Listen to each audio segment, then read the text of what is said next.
राज्यपाल अनुसुईया उइके राजधानी रायपुर के महादेव घाट में खारून तट पर पर्यावरण तीर्थ विकल्प कार्यक्रम के गंगा आरती में शामिल हुई। इस कार्यक्रम में पर्यावरण के महत्वपूर्ण अंग पानी, पेड़ के लाभ की चर्चा की गई। वहीं प्लास्टिक के उपयोग न करने का संकल्प लिया गया। पर्यावरण तीर्थ प्रकल्प कार्यक्रम में नदी के तट पर बरगद, पीपल वृक्षों का रोपण किया गया। साथ ही राज्यपाल द्वारा प्लास्टिक का उपयोग न करने के लिए जन संकल्प लिया गया, जिसमें बड़ी संख्या में लोगों ने प्लास्टिक का उपयोग न करने का संकल्प लिया। बहुत ही अच्छा कार्यक्रम है और ये जो पर्यावरणली लोग क्या है, इसकी ओर धीरे धीरे लोग जो है मतलब इसका महत्व को समझ नहीं रहे कि पर्यावरण जीवन के लिए कितना महत्व है।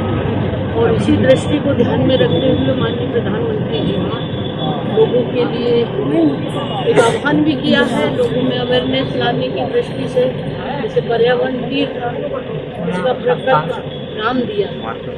इसी तरह से उन्होंने कहा कि स्वच्छ भारत स्वस्थ भारत का नारा, और आपने देखा होगा कि वो स्वच्छता को लेकर कितने पूरे देश में शायद उनका ही ये अभियान रहा होगा। आजादी के बाद आपने देखा होगा कि हर जगह आज अपने छत्तीसगढ़ का भी देखिए, सेंट्रल गवर्नमेंट ने ये जनता के सहयोग से ही ये इतना बड़ा पुरस्कार हमारे प्रदेश को मिला है।